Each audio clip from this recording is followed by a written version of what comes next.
Esta é a vitória que vence o mundo, a nossa fé. Com este versículo como tema, o grupo de oração Cordeiro da Paz quer neste ano de 2013 te convidar a renovar sua fé em Jesus Cristo. O Espírito de Deus está neste lugar. Você pode ser renovado pelo Ministério de Acolhida. O Espírito de Deus está neste lugar. Ministério de Comunicação Social. O Espírito de Deus se move neste lugar. Ministério de Intercessão. Solar está aqui para libertar. Ministério de Música. Para guiar, o Espírito de Deus está aqui. Ou pelo Ministério de Pregação.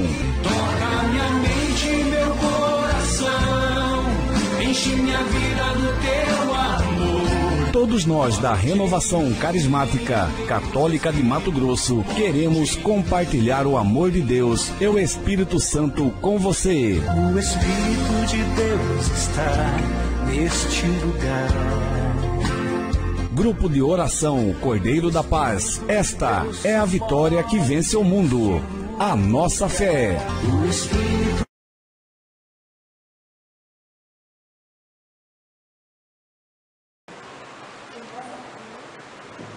Boa noite a todos. Boa noite. Para mim é uma alegria muito grande retornar na paróquia do Espírito Santo, porque estar aqui nessa paróquia é estar em casa também. Né? Eu fico muito feliz, sou muito bem acolhida por vocês.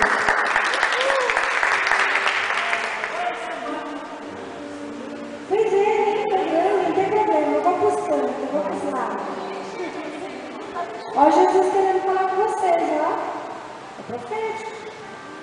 Às vezes a gente tem que criar vias para que a palavra do Senhor chegue a todos. Se ela não está chegando ainda pela via que a gente está indo, precisamos criar via, né? Então eu vou criar minha via, eu vou ficar do lado e a palavra vai chegar.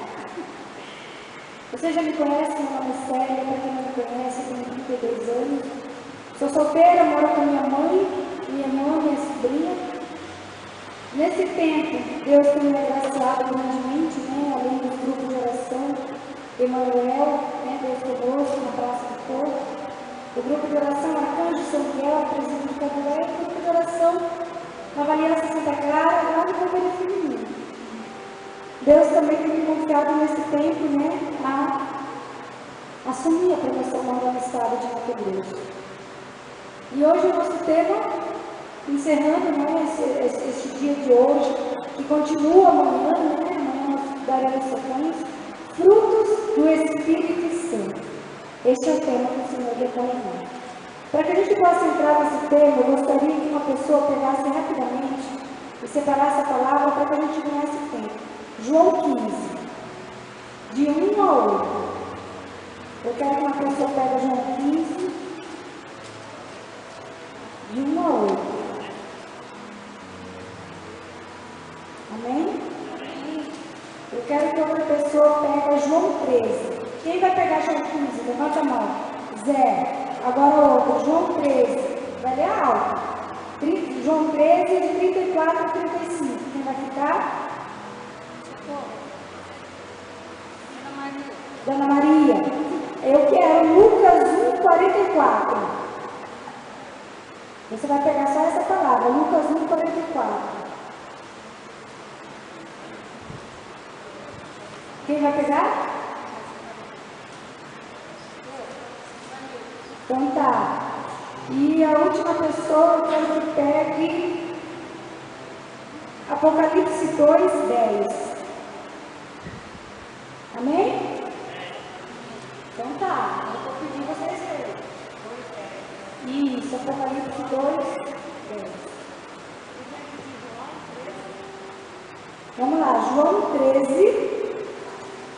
34 a 35, Lucas 1, 44 e Apocalipse 2, 10. São as palavras que nós iremos meditar nesta noite. Para falarmos de frutos no Espírito Santo. Uma árvore para dar frutos, né? Assim como nós, que somos também geradores de fruto, ele tem o seu ciclo natural, na verdade? Vamos lá. Primeiro é o nosso ciclo natural. Qual que é o primeiro? É nascer, né? Nós nascemos, crescemos, produzimos, né? Geramos vida e depois nós morremos. Este é um ciclo natural, que se não for interrompido, ele acontece na sua totalidade, não é verdade? E também na vida do Espírito também tem o seu ciclo. Assim como no nosso ciclo natural humano, na vida do Espírito Santo também tem o seu ciclo. E essa experiência de oração que nós estamos fazendo hoje é justamente isso, para que possamos crescer na nossa vida de oração, para que possamos crescer em Espírito. Lembra quando o Senhor fala lá em Lucas, né? O Senhor não, a palavra, Lucas retrata para nós que Jesus crescia em estatura e sabedoria. E a mesma coisa também na nossa vida do Espírito. Precisamos crescer no conhecimento de Deus, na graça operante de Deus e na sabedoria pela ação do seu Espírito. E o nosso ciclo espiritual, ele tem as mesmas características. Assim como no ciclo natural nós nascemos, no nosso ciclo espiritual também nós fazemos uma experiência onde nós conhecemos ao Senhor, não é verdade? Ali, ao conhecer o Senhor, nós nascemos. Ali começa a nossa vida espiritual. Depois de nós conhecermos o Senhor, o nosso amor, o seu amor, nós vamos para a fase do crescimento. O que seria esse crescimento? O conhecimento do pecado, onde nós vamos começando a compreender e a crescer, a ter uma maturidade acerca daquilo que é o nosso chamado de filhos de Deus, como batizados. Então nós começamos a compreender o pecado, conhecemos o pecado. A partir dali nós começamos a também conhecer a salvação que está em Jesus Cristo. Não é verdade? Não é esse ciclo?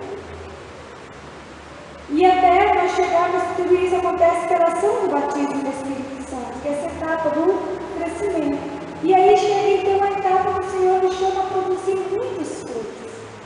E ele falou muito sobre os frutos, ele fala sobre os talentos, ele fala sobre as moedas, ele dá um, outro dá 5, outro dá 10, ele fala do campo. Ele fala dos operários, o que foi chamado no início do dia, o que foi chamado no meio-dia, outro que foi chamado no final da tarde. Então o Senhor ele sempre falava conosco, né, por meio de parábolas, porque nós ainda não tínhamos uma compreensão acerca do que ele nos revelava, porque o Espírito ainda não tinha sido enviado. O batismo do Espírito Santo, o envio do Espírito Santo, ainda não tinha conhecido, nós não tínhamos ainda experimentado, o Senhor ainda não tinha morto e ressuscitado. E então vem esse caminho, esse conhecimento, que precisamos gerar frutos, precisamos produzir frutos para a vinha do Senhor, precisamos produzir frutos na nossa vida em espírito, a nossa vida espiritual. Por isso eu gostaria que quem pegou João 15, lesse para mim rapidamente algo. João 15, de 1 a 8. Eu sou a videira verdadeira, e meu pai é o agricultor. Todo ramo que não dá fruto em mim, o pai o corta. Os ramos que dão fruto, ele os poda para que deem mais fruto ainda. Vocês já estão limpos por causa da palavra que eu lhes falei. Fiquem unidos a mim, e eu ficarei unido a vocês. O ramo que não fica unido à videira não pode dar fruto. Vocês também não poderão dar fruto se não ficarem unidos a mim. Eu sou a videira, e vocês são os ramos. Quem fica unidos a mim, e eu nele, dará muitos frutos, porque sem mim vocês não podem fazer nada. Quem não fica unido a mim será jogado fora como um ramo e secará.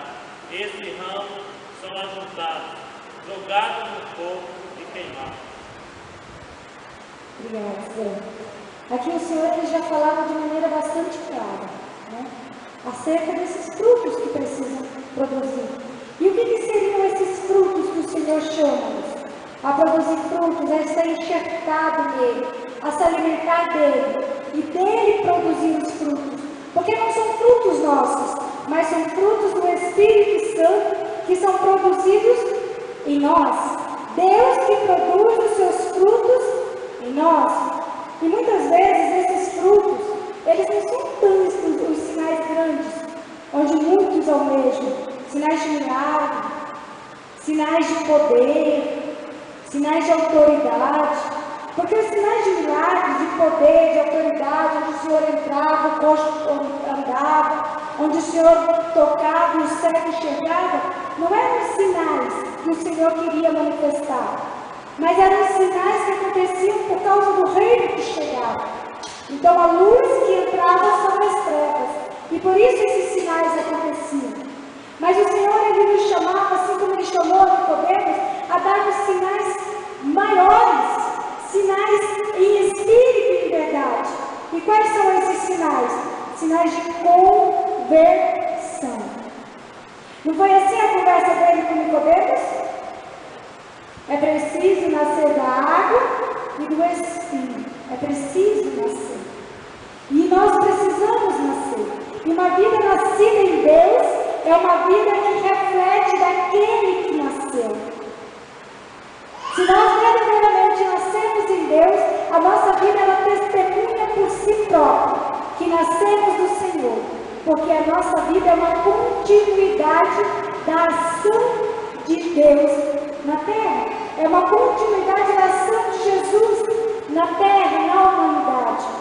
Por isso que é preciso que o nascer de novo, que o nosso testemunho de vida, ele aconteça de maneira eficaz. Porque o Senhor ele diz, olha só, numa das suas palavras, pregações dos discípulos, eles eram muito curiosos como seria a vida eterna. Porque eles queriam a vida eterna. Especulavam-se sobre a vida eterna. Os judeus, eles eram, algumas classes, né, dos fariseus, eles não acreditavam muito. Mas tinha aquelas pessoas que acreditavam, então eles especulavam muito a Jesus acerca da vida eterna. E Jesus conversava com ele. E certa vez, quando Jesus falava sobre a vida eterna, Jesus falava para eles sobre isso, sobre a produção desses frutos. Como que seria essa vida eterna? De que maneira aconteceria essa vida eterna? Que ela seria uma plenitude de uma vida que já se iniciava aqui. Muitas vezes eles tinham na cabeça, e nós também temos a cabeça, que a vida eterna ela começa lá com Deus, e começa lá com Deus.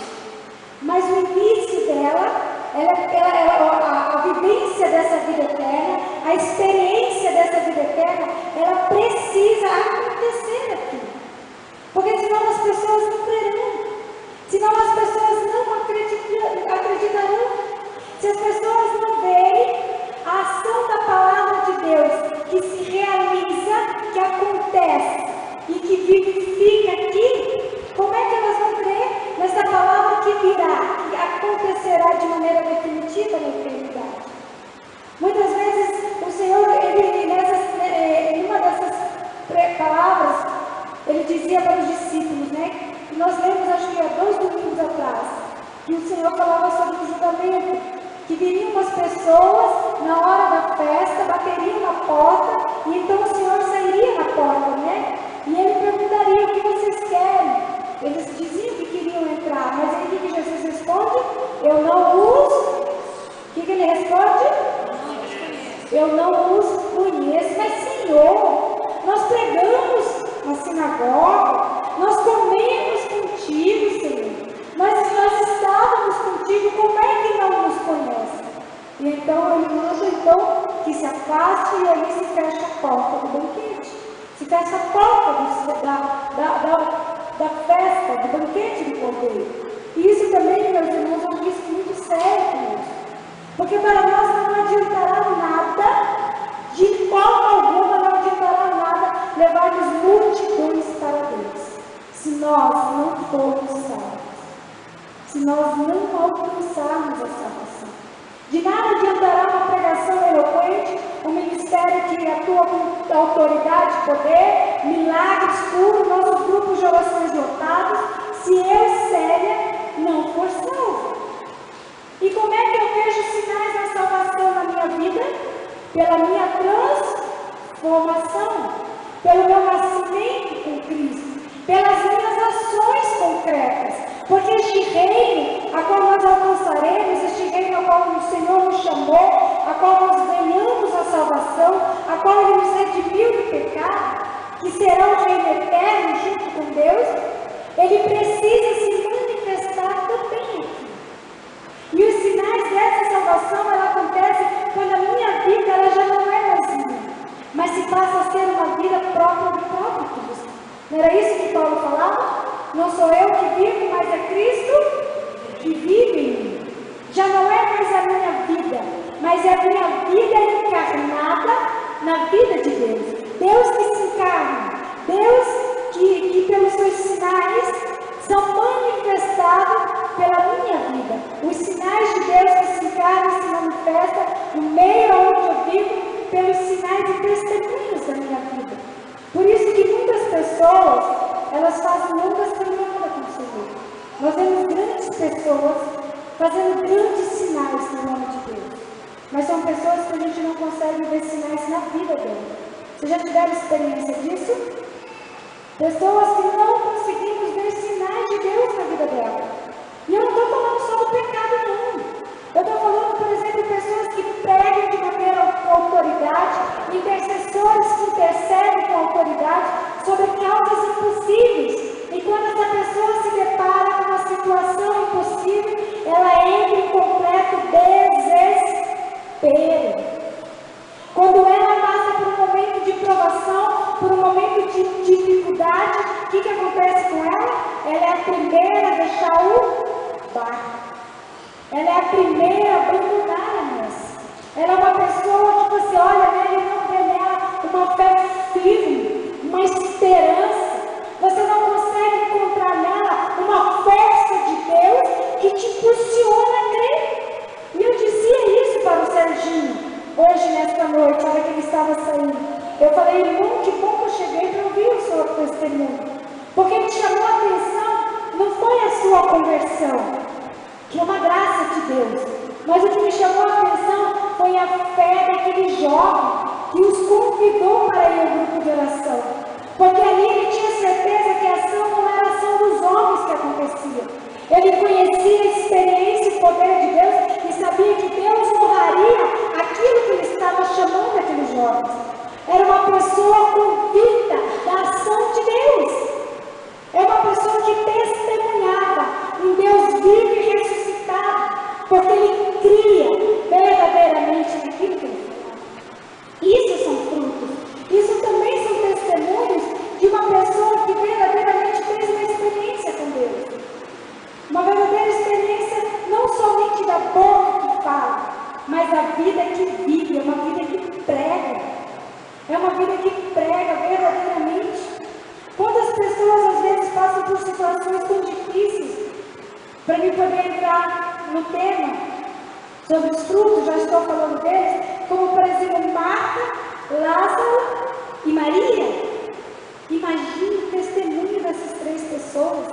Eram pessoas que alguns teólogos dizem que eram primos de Jesus, né? A igreja também. Eram primos, eram parentes próximos. Eram pessoas que Jesus ia descansar na sua casa. Pessoas que ouviam coisas profundas sobre o reino de Deus que os outros não ouviam. Pessoas que viram milagres, viram prodígios. Pessoas que tocaram o Senhor. Maria foi aquela que acompanhou o Senhor, mas de repente Lázaro morre.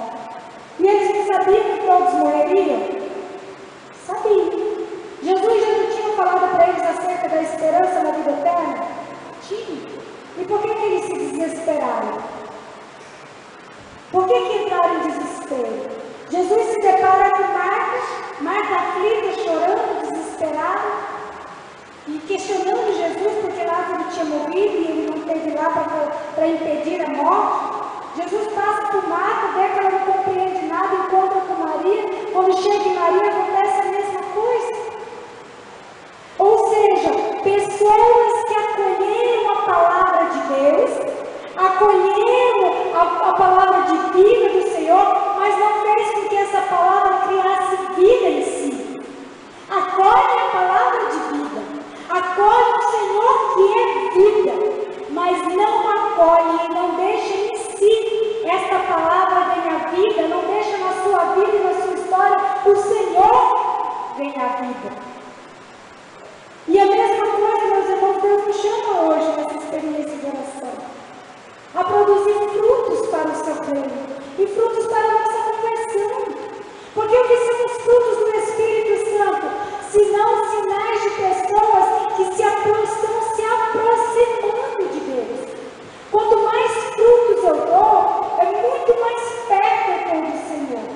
É como se fosse uma luz forte, grandiosa, e eu estivesse lá no canto, na escuridão. À medida que eu vou me aproximando, a luz vai se tornando maior. As trevas vão diminuindo e a luz vão crescendo.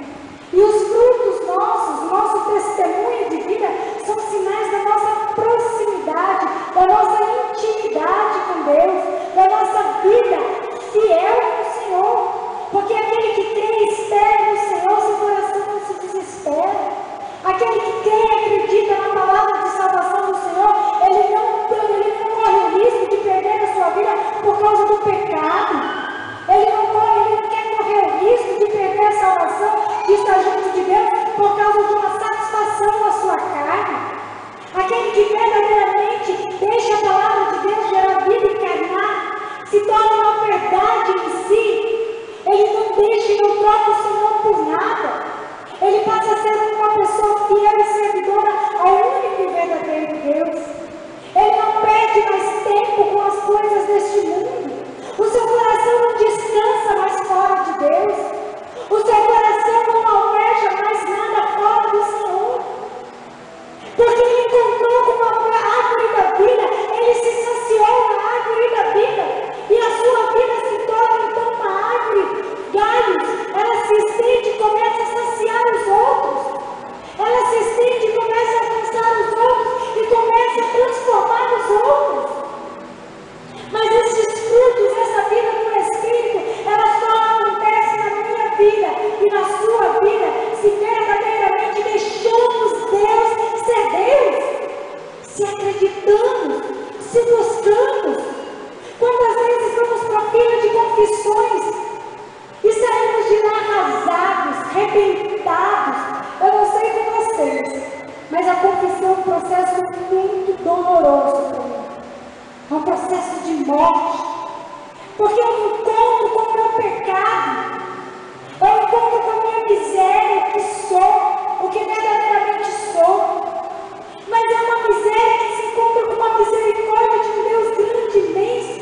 E o meu coração, ele sofre, porque quando ele olha para a misericórdia do Senhor, ele vê o quanto fere a Deus, o quanto ele é louco, porque ainda não tem buscado o Senhor verdadeiramente. Quando olho para as minhas enfermidades e uma vida infrutífera, o meu coração não sofre,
eu falo com vocês, meu coração estremece. Eu penso assim, quantas maravilhas o Senhor me chama a produzir. Quanta graça, indigna, miserável, pecadora, limitada. E Deus olha com misericórdia e chama a produzir frutos para Ele, frutos para a sua igreja, frutos para o seu reino, frutos para os seus filhos perdidos que ainda não encontraram, frutos na nossa casa. O Senhor te chama a participar da sua glória, da sua graça. Mas existem algumas condições para isso. Uma delas, a primeira, é limpar a terra do coração. É a primeira coisa, não é assim uma plantação? Quando a gente entra num terreno baldio, cheio de coisa, entulho, sujeira, a primeira coisa que tem que fazer é o quê? Retirar todas as sujeiras, todas as imundícias, todos aqueles capinhos que matam as plantas. É preciso fazer uma limpeza. Ninguém começa uma semeadura, lançar sementes, se não limpar essa terra, não preparar. Mas e aí, sério, o que é limpar essa terra do coração? Uma das coisas, eu falei com vocês acerca da confissão, é o reconhecimento do nosso pecado. O reconhecimento da nossa miséria, o reconhecimento da nossa limitação. Quando eu olho para mim com verdade, eu não procuro desculpa, não. Eu olho para mim com sinceridade, para buscar verdadeiramente aquilo que sou. Pecadora, limitada. De olhar para mim mesmo com um olhar sincero de quem precisa da graça de Deus, de quem precisa de Deus, de quem necessita do Espírito Santo. É o reconhecimento da misericórdia de Deus, isso é limpar a terra. Eu não sou nada, mas Deus é tudo. Eu sou pecadora, mas Deus é santo. Eu sou imperfeita, mas Deus é perfeito. Eu sou miserável, mas a graça do Espírito Santo me torna fecunda. Eu não sou nada, sou vazia, mas a graça de Deus, o Espírito Santo de Deus em mim é capaz de me tornar uma nova criatura. Eu nada posso, mas em Deus, com Ele eu tudo posso. Porque eu reconheço que o amor de Deus está muito maior do que o meu pecado. Mas está na graça de querer me salvar. Está na graça de querer me salvar para Ele. Outra coisa é o rompimento com o pecado. Se quer limpar a terra do seu coração, é preciso romper com o pecado, meu irmão. Quando dizem que vai limpar tudo, é limpar tudo. Algumas coisas a gente não vai conseguir visualizar e a gente precisa do auxílio do Espírito Santo nessa hora. Meu Deus, semana passada eu me deparei com uma enfermidade espiritual minha, que eu acho que eu chorei as 2 semanas só de descobrir essa enfermidade. Eu emagreci, eu não consegui dormir. Eu entrei num processo de dor tão profunda quando eu vi, meu Deus, eu ainda estou assim. Por isso que nós precisamos romper com esse pecado. Romper com o pecado, porque o pecado é morte. O pecado nos leva para a morte, a própria morte. O salário do pecado é a morte. O pecado nos afasta da graça de Deus. O pecado nos anestesia, nos paralisa, nos cega, nos ensurdece. Por isso não tem porquê querer manter o pecado, uma vida de pecado, se isso é caminho de morte para mim. É como se eu tivesse todo esse terreno para plantar, para produzir, mas aí eu falo, não, deixa canto para cá, eu vou criar as coisas para cá e vou lançar a semente para cá, apegado. Por isso é preciso que rompemos com o pecado e um propósito de mudança, retratação. Eu estou assim, mas a partir de hoje eu vou ser assim. Se o meu pecado é mentira, a partir de hoje eu falarei somente a verdade. Retratar com toda aquela mentira que eu proferi, a partir de hoje falando somente a verdade. Eu estou dando um exemplo para vocês. É preciso limpar uma vida de sacramentos. Outra coisa, depois de limpar a terra, segundo, permanecer em Jesus. Eu limpei. Agora vem, Senhor.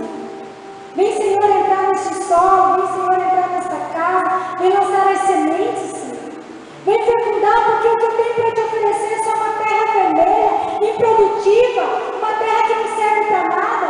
Mas o Senhor for o Senhor desta terra, se o Senhor fecundar esta terra, ela se tornará uma terra frutífera, um solo fértil, cheio de nutrientes, capaz de gerar uma plantação imensa, Senhor. Por isso é preciso permanecer em Jesus, e permanecer em Jesus é vida de oração e intimidade. É ser apostólico. O que é ser apostólico? É ser como os apóstolos, amor pela igreja, amor pela palavra de Deus, amor pelo reino, pelos filhos do Senhor. Isso é permanecer em Jesus, é assumir as coisas do Senhor como minhas coisas. Essas pessoas que não conhecem a palavra de Deus não são filhos perdidos do Senhor, não. São filhos perdidos da casa onde eu moro. Tem a ver comigo, tem a ver com a minha história. Não é indiferente, não. Não é indiferente a minha vida, não. Os filhos desta paróquia, quantas casas que não receberam a palavra do Senhor? Quantos jovens nesta paróquia que estão morrendo hoje por assassinato, por overdose? É assumir, é meu, compromisso meu, é da minha casa, da casa do meu pai. São filhos perdidos da casa do meu pai. Isso é ser apostólico. Isso é permanecer em Jesus. É lutar pela sua salvação, lutar para sermos salvos. Meu irmão, a nossa alma ela precisa lutar até o final por isso. É uma união íntima com Deus por meio dos sacramentos. E o terceiro, primeiro limpar a terra do coração, o segundo permanecer em Jesus, o terceiro aceitar as podas. Isso é fácil? É fácil? Para uma alma soberba, como é difícil, né? Para uma alma que apoia a confiança em si próprio, dono da razão, como aquele jovem rico, cumpria todos os preceitos da lei, mas a confiança dele não estava no Senhor, estava em si. Como os ricos que o Senhor fala que não entrará no reino do céu, não é porque tem dinheiro não, mas porque a confiança está no dinheiro, porque soberbos demais, não precisam de Deus, já tem tudo, tem dinheiro. Para que Deus, se eu sou Deus da minha vida? E essas podas, meus irmãos, só é capaz de viver aquele que quer produzir frutos, aquele que está em Deus. É conversão diária, é humildade, reconhecimento. Aceitar as podas é um coração pobre.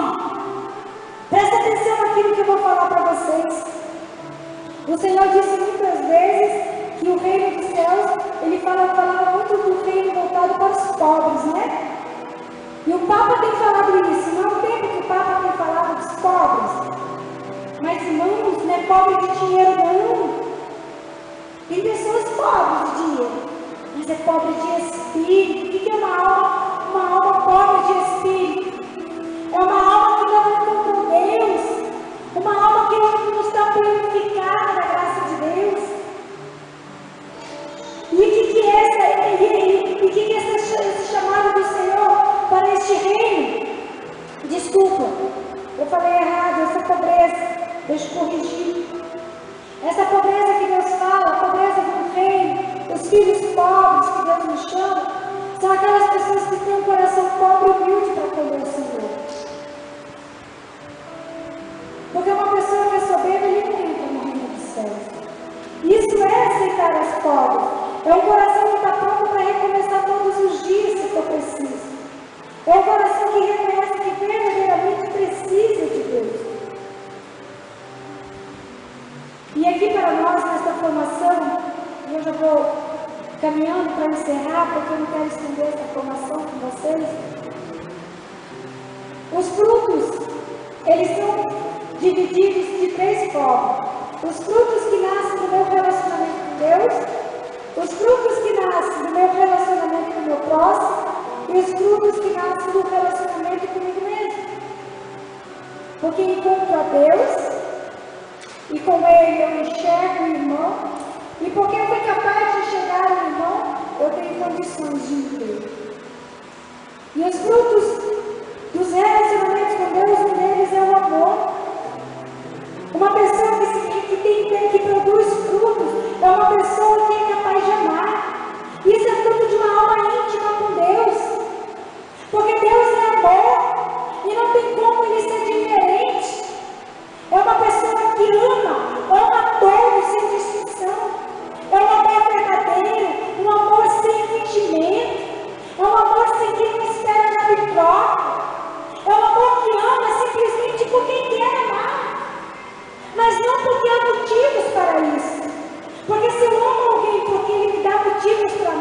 este amor ele é mentiroso.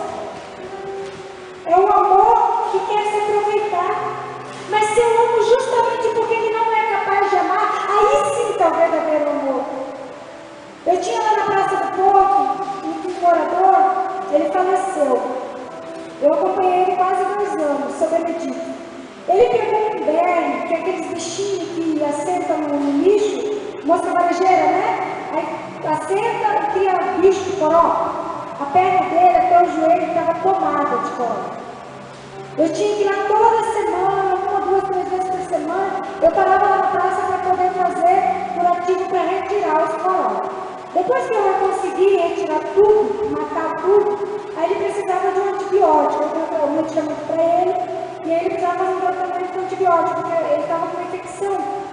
Porque eles alcançam o osso, é uma coisa horrível. E então eu internei ele. E para você fazer o tratamento, você precisa de 7 a 14 dias com antibiótico. Só que ele, né, viciado na cachaça, o que ele fazia? Eu virava as costas e voltava para dentro. Eu passava o dia inteiro na aula livre com assistente social, brigando por uma vaga. Enquanto eu estava brigando com a assistente social, o Marcelo estava lá no socorro, brigando por uma vaga. Outra pessoa estava lá na central de regulação, mobilizando um monte de gente para poder internar aquele morador de rua. Aí depois de um dia inteiro conseguimos internar ele no final da tarde. Passava às vezes o dia inteiro com ele dentro do hospital para certificar que ele ia tomar o medicamento. Era só ele ir para casa dormir que ele não terminava o tratamento. Isso foi várias vezes. Aí na última vez, pensa numa baixinha que ficou brava. Gente, eu virei um bicho, como dizem. Fiquei muito brava, porque eu fiquei 3 dias com ele. Ele ia morrer, ele estava com uma infecção gravíssima, ele ia morrer se ele não fizesse o tratamento. E aí eu voltei no pronto-socorro no outro dia de manhã, ele tinha fugido. Eu montei na minha moto até cega, ó. Caí com tudo lá na Praça do Porto. Falei, hoje eu pego o Benedito. É hoje que ele vai ver. Hoje ele vai me explicar. Mas eu fui com o meu coração inflamado mesmo, de raiva. Porque ele ia morrer. A hora que eu desci da moto, Jesus falou no meu coração. Eu não te chamei para amar eles, porque eles têm condições de responder ao seu amor. Eu te chamei para amar eles, justamente porque eles nunca vão conseguir responder ao seu amor. Gente, naquela hora eu chorei tudo. Eu preocupada com o Benedito que ia morrer, mas sabe quem que estava morrendo no espírito? Eu que estava morrendo, porque a minha alma ainda não tinha encontrado o verdadeiro amor. A partir daquele momento eu vi que eu precisava grandemente dessa graça de Deus. A graça de amar verdadeiramente. Com Benedito, este é um morador de rua que eu cuidei dele 1 ano e meio. Mas sabem de vocês, tudo que eu fiz com o Benedito não se compara um dele. É aquilo que ele fez por mim naquele dia. É este amor, sabe, que nos faz crescer. É o amor de quem verdadeiramente ama a Deus e relaciona com Deus, porque é um amor sem limites, um amor sem medida, um amor incondicional, um amor que vai e ama. Porque sabe que o seu ofício é amar. Isso é fruto de quem tem um relacionamento íntimo com Deus, a alegria. É uma pessoa que alegra, a sua vida é alegria, o seu serviço é alegria. É uma pessoa que ela está constantemente alegre, independente das circunstâncias, independente do que acontece, porque a sua alegria não consiste simplesmente nas ações aqui no mundo, mas ela consiste simplesmente na esperança em Jesus, ela consiste na fé depositada em Jesus. É uma pessoa que canta louvores a Deus, que glorifica a Deus em tudo e por tudo. Isso é um fruto de alegria, e só é capaz de produzir esse fruto que tem uma vida íntima com Deus. O fruto da paz, lembra que eu falei do desespero? Só é capaz de produzir quem tem um relacionamento com Deus. É uma paz que todo mundo diz não vai dar certo. É uma paz que você vê que as coisas estão acontecendo, está tudo desencadeando para o mal, está tudo desencadeando para o definitivo. Você não vê nenhum sinal, você não vê uma manifestação, mas o seu coração ele está em paz, porque a causa não é sua, a casa não é sua, os filhos não é teu, nada te pertence, nada tem, tudo é de Deus, tudo é do Senhor.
também os frutos para com o próximo.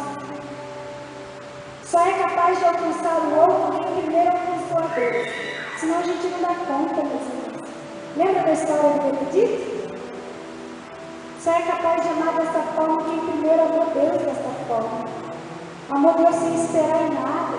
Eu não tenho como amar meu irmão sem esperar nada. Não tenho como amar meu irmão, amá-lo de verdade, porque ele não tem condições de me amar. Amá-lo porque ele rejeita o meu amor. Amá-lo porque ele é doente. Amá-lo porque ele não conhece a verdade. Amá-lo porque ele está miserável.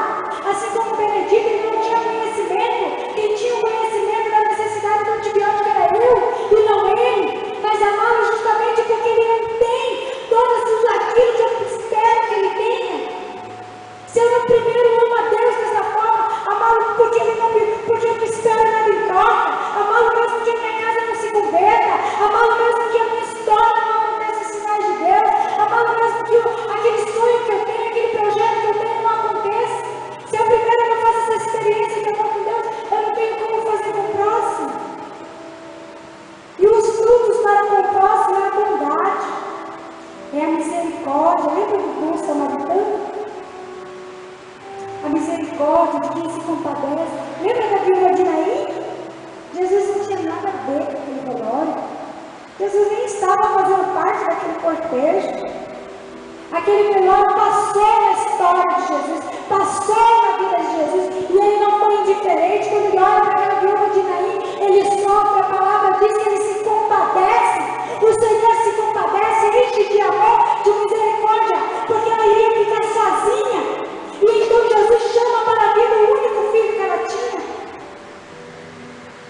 Olhar com misericórdia com quem ama, com quem entra na história do outro e fala: a minha história poderia ser assim. A sua dor é minha dor também. Quando ele viu aquela mulher chorando, aquela dor se tornou por mim. Isso é fruto de bondade. Outro fruto para o próximo. Aguenta aí, que essa aqui é difícil. Paciência. Essa é fácil? Paciência. Se eu não consigo esperar em Deus, como é que eu vou esperar no meu irmão? Esperar o tempo dele? Vocês acham que eu, como coordenadora, tem hora que eu não dou um... Eu olho para o céu e falo assim: meu Deus, é tão óbvio. Por que desse jeito? Quando eu olho para a minha vida e falo: mas gente, quando o Senhor entrei na renovação, eu larguei tudo. Quando eu entrei na renovação, eu comecei a fazer isso. Por que você não faz? Como se o nosso tempo do irmão precisa ser como nós. É paciência, é suportar, é dar sustento, dar ajuda, é olhar com misericórdia. O outro fruto para com o próximo é benignidade, delicadeza, acolhimento, solidariedade. E tudo isso nós podemos produzir. E para caminhar encerrando, e quais são os frutos para comigo mesmo? Fruto de paz, alegria, mansidão, docilidade. Que palavra difícil para nós, né? Porque nós somos tão juízes de nós mesmos, como nós somos rápidos para nos condenarmos, rápido para desistir de nós mesmos, rápido de jogarmos nós para dentro de uma lixeira, rápido de esquecer das graças de Deus, rápido para retirar de nós toda a misericórdia de Deus. Isso é um dom que nós precisamos, isso é um fruto que o Senhor nos dá pela graça do seu Espírito. Da docilidade também, não só conosco, mas também para com os outros. Docilidade no agir, no falar, no proceder, no caminhar.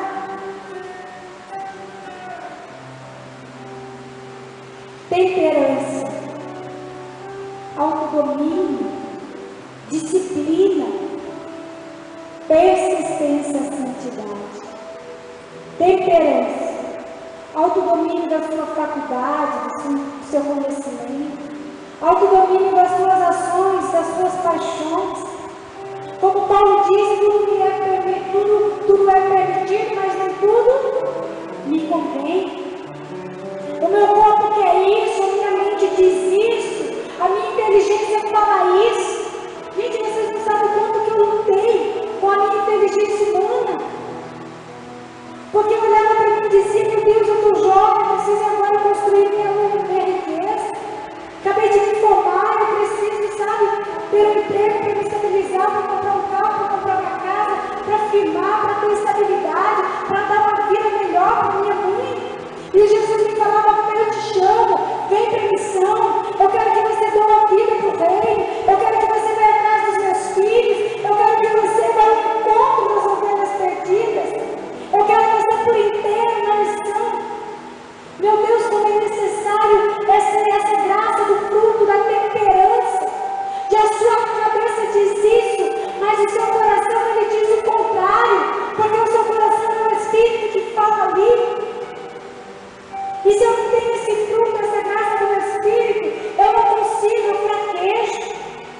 desiste.